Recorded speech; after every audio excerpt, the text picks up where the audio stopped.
Olá pessoal, tudo bem? Sejam bem-vindos ao Mateca. Dando continuidade às nossas aulas sobre funções, no vídeo de hoje quero trazer para vocês o estudo do sinal de uma função.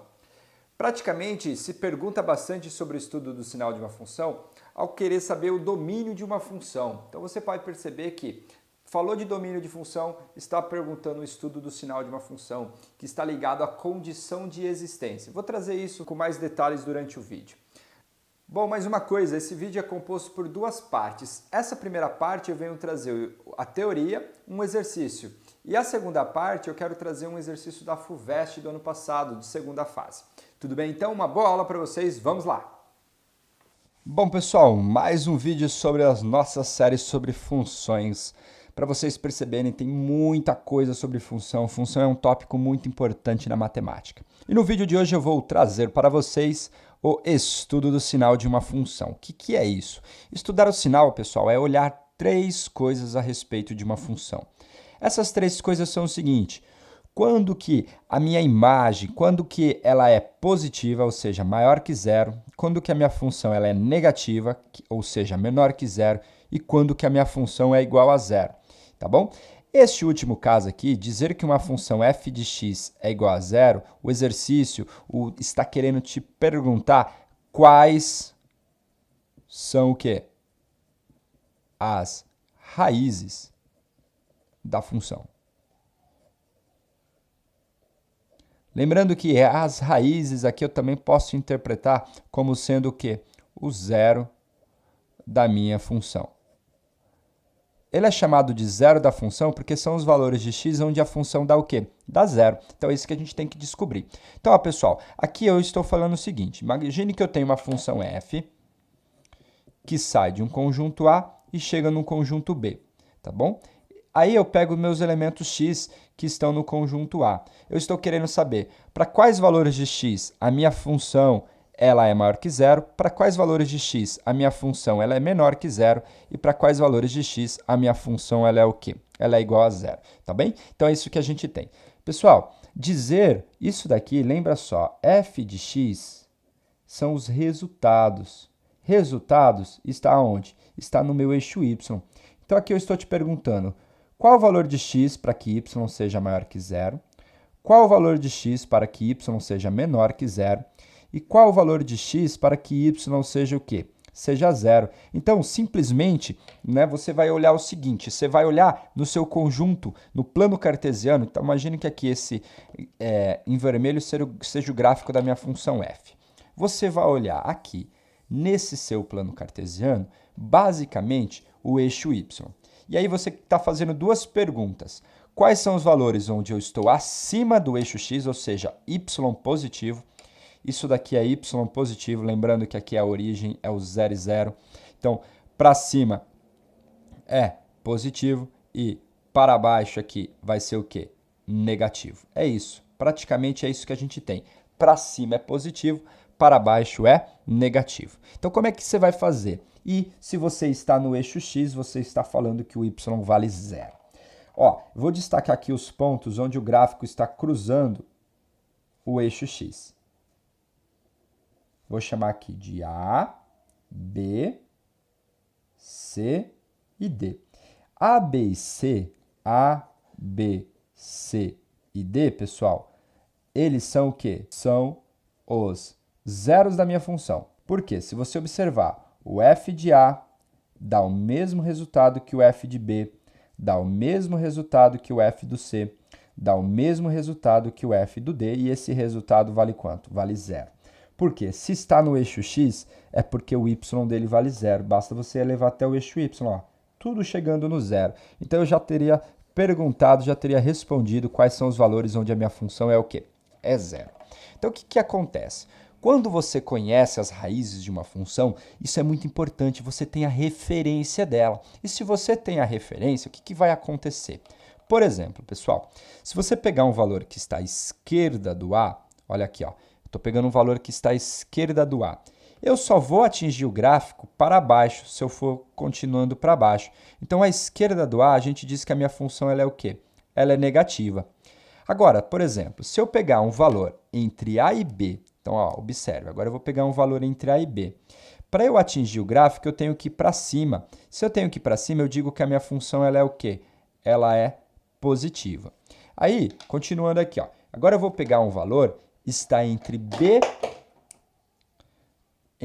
e C. Para eu atingir o gráfico, observe que você tem que ir para baixo da sua função. Então, ela seria o quê? Ela seria, então, negativa. Aí, continuando, hein? Vamos lá, hein? Não me abandona. Se eu pegar um valor entre C e D, você teria que, para atingir a função, ir para cima. Então, a gente diz que essa função ela é o quê? Ela é positiva nesse intervalo. E aí, para finalizar, se você pegar um valor à direita do D, para você tocar o gráfico, você teria que ir para baixo, e nesse para baixo a função é o quê? Ela é negativa. Então, pessoal, estudar o sinal de uma função significa você olhar isso aqui que eu fiz, ver quando ela é negativa, positiva, negativa, positiva e negativa, ou nesses pontinhos aqui, que são o quê? Os zeros da minha função. Então, estudar o sinal de uma função é estudar os valores onde ela é positiva, negativa ou igual a quanto? Igual a zero. Só para vocês perceberem isso aqui, ó. Por exemplo, eu falei que entre o C e o D, os meus valores são positivos. Por quê? Se eu pego um valor aqui, eu vou até o gráfico, este valor veio aqui em cima, veio para cima, ele é o quê? Ele é positivo. É isso que a gente tem. Então, se você tem o gráfico da função, toda a parte que está acima do eixo x é porque o y é positivo.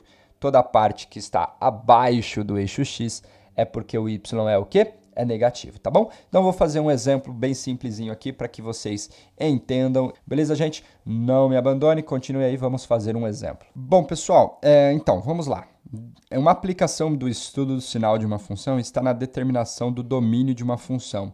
Lembrando que uma função, ela sai de um conjunto x, e no caso aqui eu quero que ela chegue, por exemplo, no conjunto dos números reais.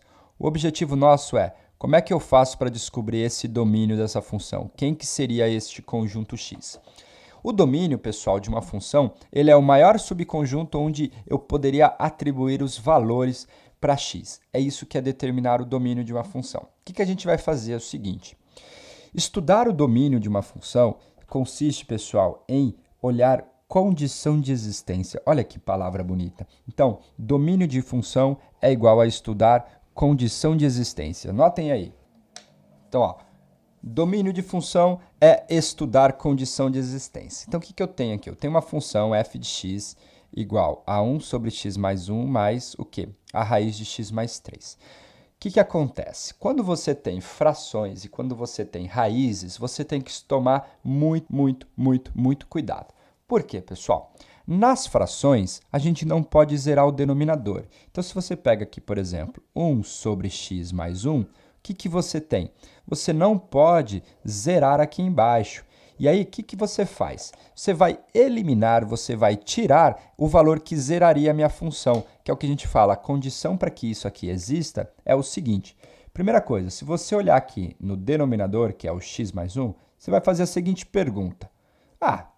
Se ele fosse zerar, quanto que seria? Então, x mais 1 igual a zero, então x tem que ser igual a quanto? A menos 1. Então, esse menos 1 seria o valor que você, o quê? Zeraria o denominador. Este cara que você chegou, você não vai poder utilizar ele, porque se você usar, vai acontecer o quê? Vai zerar. Então, você já sabe que para a sua função existir, o x tem que ser diferente do quê? De menos 1. Beleza. Guarda essa informação. Aí, a gente tem uma outra parte da minha função, que são os valores que estão dentro de uma raiz. Então, ó, a raiz de quem? De x mais 3. Agora, pessoal, a minha condição de existência, ela muda. Essa raiz, ela não está numa fração, tá bom? Então, simplesmente, você vai fazer o seguinte. A gente sabe que para que exista a raiz quadrada de um número, o que está dentro dela tem que ser um número positivo, certo? Pode ser zero, sem problema nenhum. Por quê? Porque a raiz quadrada de zero vale zero. Então, o que isso significa? Esse número que está aqui dentro, que é o x mais 3, ele tem que ser o quê? Ele tem que ser maior ou igual, porque pode ser igual a quanto? Igual a zero. Então, ó, o que vai acontecer aqui? Então, x mais 3 tem que ser maior ou igual a zero, ou seja, x maior ou igual a quê? Você vai resolver igual a equação normal aqui, ó. X maior ou igual a quanto? A menos 3. Beleza, pessoal? Então, o que aconteceu aqui? Eu olhei a minha f de x, né? E ela aqui é formada por 1 sobre x mais 1 e a raiz de x mais 3. E eu quero saber o domínio dessa função. Você obtém duas coisas. X tem que ser diferente de menos 1 e x tem que ser diferente do quê? É maior ou igual a menos 3. Então, é como se você fizesse assim, ó.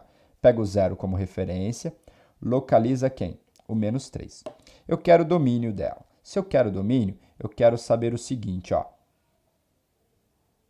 Como pode ser igual a 3? Vou lá, todo feliz e contente, vou, continuo e assim vai embora, tá bom?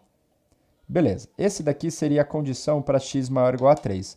Porém, a gente sabe que o x não pode ser menos 1. Ó, aí aqui estaria o menos 1. Então, você localizaria ele, colocaria uma bolinha aberta para o menos 1. Porque a minha função não pode assumir o valor menos 1. Então, como é que você escreve o domínio dessa função? Você pode escrever ele de duas maneiras. Ele é formado por todos os números reais, tal que esses números são maiores ou iguais a menos 3, e esse número tem que ser diferente de quem? De menos 1, tá bom? Ou você pode escrever esse domínio na forma de intervalo. Como é que você faz? Você pode pegar aqui menos 3 até onde? Até o menos 1. Então, do menos 3 até o menos 1. Como eu não quero incluir, a gente põe um colchete para fora. E eu vou unir quem? O restante, que seria do menos 1 até onde? Até o mais infinito. Tá bom, pessoal? É isso que a gente tem. Essa aqui seria a representação. É como se eu tivesse o meu domínio quebrado em dois intervalos. Um intervalo que vai do menos 3 até o menos 1. Tá aqui, essa primeira parte. E eu vou unir com do menos 1 até o restante, até o mais infinito. Então, aqui tem uma aplicação de estudo de sinal. Eu estou estudando o sinal. Se você olhar, é como se aqui dentro eu olhasse separadamente como se fosse uma função. Ó. Quando que isso aqui é maior que zero? Isso aqui é uma função, seria a função x mais 3. Essa aqui seria a função x mais 1. E eu estou te perguntando, quando que x mais 1 é diferente de zero? Tá bom? Então, estudo de sinal de função é aplicável para determinar o domínio. Um grande abraço para você e a gente se encontra em breve.